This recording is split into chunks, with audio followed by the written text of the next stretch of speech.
오늘 현장은 아파트 요 개천이 옆이에요. 개천이 옆이라 해서 상당히 춥습니다. 개천이 있는 곳하고 없는 곳하고 온도 차이가 있겠죠. 아파트 벽은 요 사이즈가 100밖에 안 되거든요. 그럼 되게 얇아요. 얘는 여름에 비가 오잖아요. 그러면 물이 흘러내려요. 그런데 이제 겨울철에 눈이 오거나 비가 왔을 적에는 물을 먹어요. 얘가 이게 먹다 보니까 밖에가 영하 뭐 몇 도가 된다 그러면은 여기 얼음.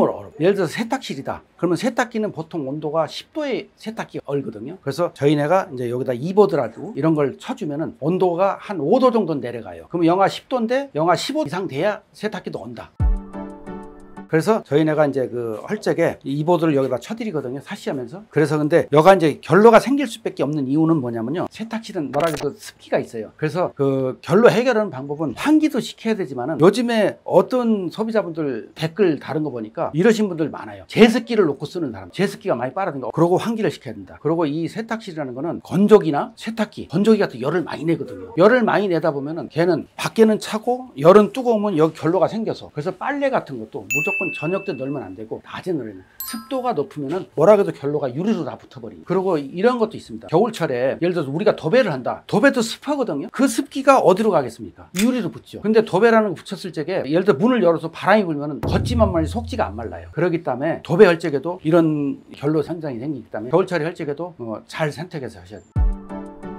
이미 이제 결로가 생겼다 그러면 딴 거 없어요. 우리가 이제 곰팡이 재료라고 있을 거예요. 그런 제품은 사실은 비싸기도 하고 잘 나가지도 않아요. 그래서 약품이 또 따로 있어요. 그건 내가 언제 영상에 한번 올려놓을 테니까 그런 걸 사서 쓰면 좋고 그러면 낙서를 뿌려서 결로를 싹 지고 난 다음에 그래도 습기가 있어요. 습기가 있으니까 또 결로가 생길 수 있어요. 그래서 여기다가 예를 들어서 단열재나 이런 거 붙이면 안 돼요. 결로 또 생겨요. 방편이니까 그런 거 하지 말고 이보드랄지 이런 거라도 쳐서 석고는 절대 치면 안 돼요. 결로가 또 나오니까. 그래서 이보드나 이런 걸 쳐서 마감을 하는 게 좋다. 이보드는 자르기가 쉬워요. 높이가 2400에 900이거든요 2400 쪽으로는 결이 잘 나가니까 그거 잣대 대고 칼질할 적에 손만 조심하시고 이보드 같은 거 폼이 있거든요. 폼도 어떤 게 있느냐 예를 들어 이보드 전용 본드가 있어요. 그 본드로 붙이든지 아니면 뭐 실리콘 가지고 골고루 해가지고 표면 다 말리고 난 다음에 붙여도 좋다.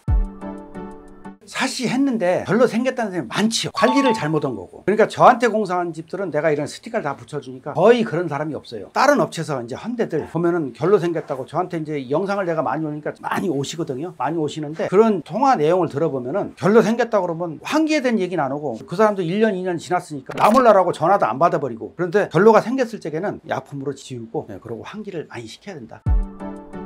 사시의 문제는 아니죠. 근데 사시를 어떤 종류를 했느냐에 따라서 사시가 이제 등급이 높은 게 있고 등급이 낮은 게 있어요. 그러니까 내 창에 쓸 수 있는 창을 여기다 했다. 그러면 보강 때도 예를 들어서 이런 풍압에 못 견디고 창이 얇다 보니까 그건 결로가 생길 확률이 크고 창을 좋은 거 했다. 좋은 거 할수록 환기를 더 잘 시켜야 되고 예를 들어 낮은 등급을 하면은 환기 안 시켜도 돼요. 도찐 개찐이니까. 사시나 여기나 똑같다. 온도가.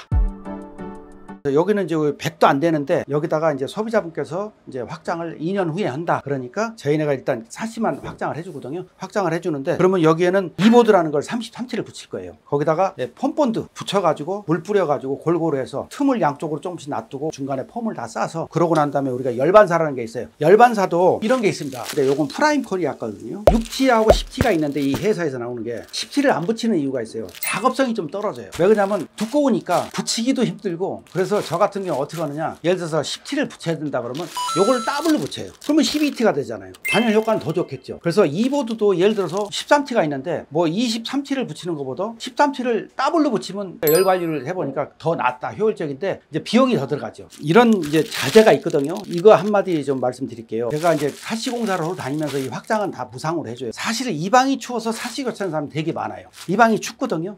그래서 제 영상을 보시고 확장을 이 사람이 이렇게 무상으로 다 해주니까 소비자분들이 많은데 예를 들어서 인테리어를 하시는 곳이 있어요. 근데 어느 소비자분께서는 이런 얘기를 하죠. 사시는 해주고 단열은 자기네가 할게요. 그런 경우에 제가 예를 들어서 이런 자재를 이 사람들이 쓰는가 안 쓰는가 제가 보거든요. 이런 자재를 쓰는 게 아니에요. 그분들은 여기다가 압축 이런 거 두꺼운 거 하나 그냥 폼 싸서 붙이고 상 쳐가지고 속고로 마감해버려요. 그런데 그런 거보다는 우리가 이보드 33T 열반사 이렇게 신슐레이터 이런 걸 넣어서 두툼하게 넣어가지고 수치로플 두꺼운 거 상 넣고 그렇게 해서 속골 마감하면은 절대 춥지 않다. 자, 확장방이라는 거는 업체를 선택을 잘 하셔가지고 하셔야 됩니다.